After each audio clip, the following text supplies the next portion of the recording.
But I think the first thing that springs to mind is that, and I can't remember whose quote I'm about to make, but the quote is that culture eats strategy for breakfast. It's Drucker, I think. It's Peter Drucker. Peter Drucker, thank you so much for that.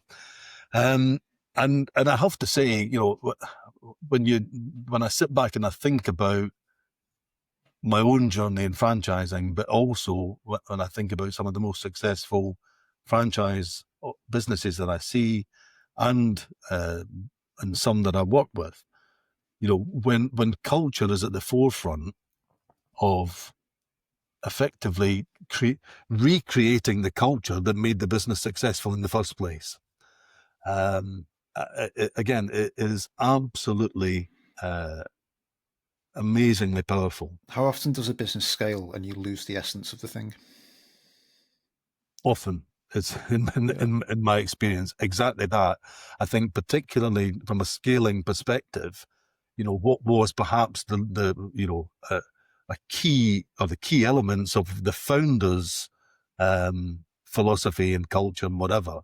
And in fact, Rob, as you know, I had 5 years experience of unraveling a franchise business that the original founder had sold the business to a new owner, and the original culture was lost overnight.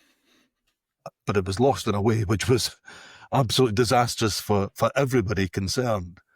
But even the most well-intentioned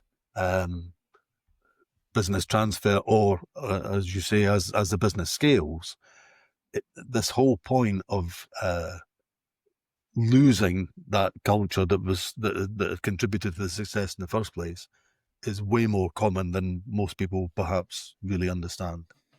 So, I mean, one client that I work with right now, they have put culture at the forefront of everything they do, to the point that one of the founding members, his role is director of culture. So culture now has a seat at the boardroom table. And that, for me, is true leadership. I love that. Honestly, it's so powerful. Because again, the fact that culture has a seat at the boardroom table, every decision that is made is checked back against, is this actually going to help develop the culture that we set out to create, or is this going to take us further away from it? Yeah. I kind of have the sense that leadership is kind of changing a bit.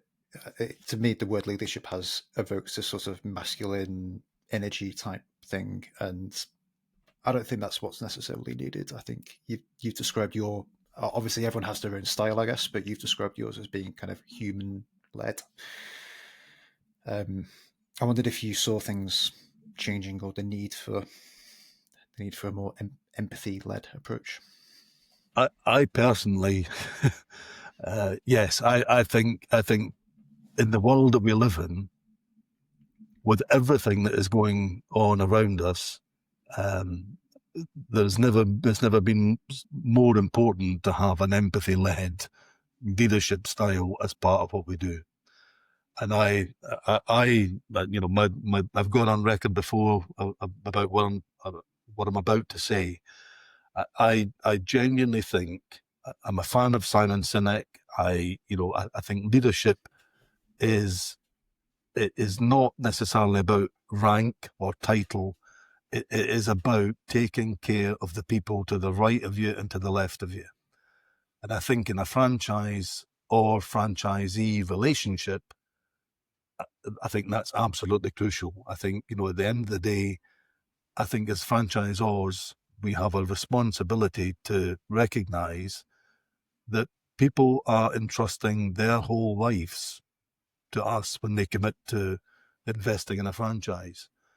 But the same applies to franchise partners, whether it's their employees or whatever. I think it's just absolutely crucial to provide the leadership that people need.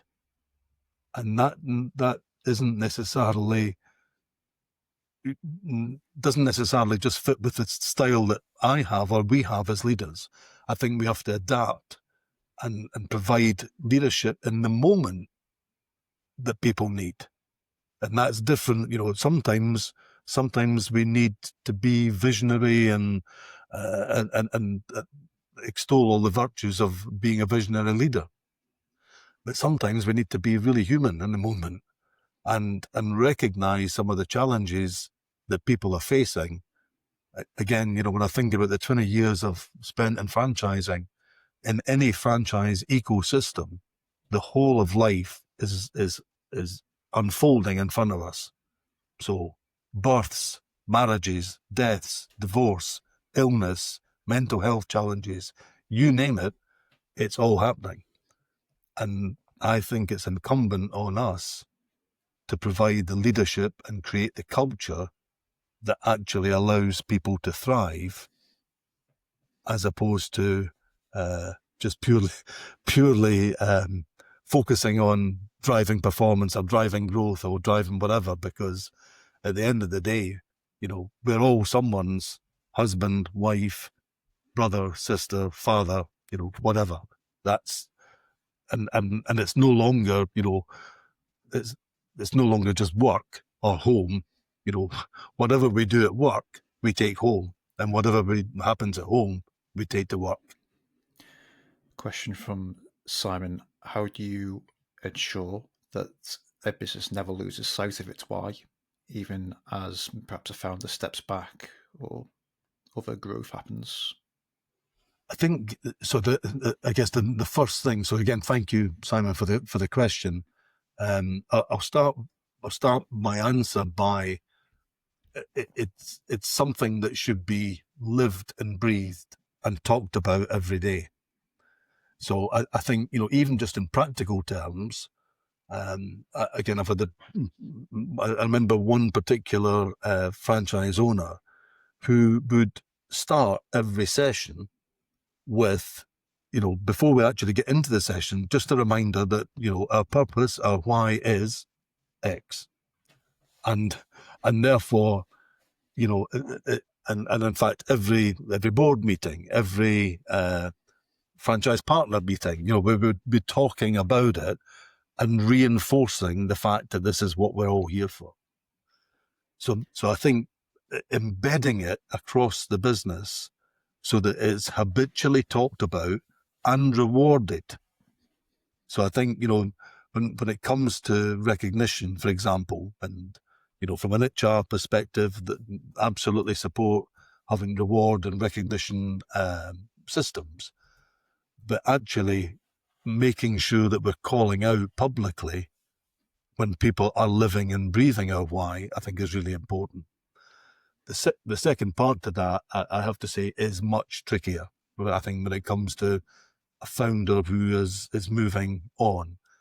However, again, I think at that point, it's really important to get the new leadership team to be to have such a transitional period whereby that essence and that sense of purpose is actually transferred, and therefore, when it comes to recruitment of that leadership team and the recruitment of the franchise support team, everybody who's involved in that ecosystem, I think having that as part of the recruitment process is really important and powerful as well.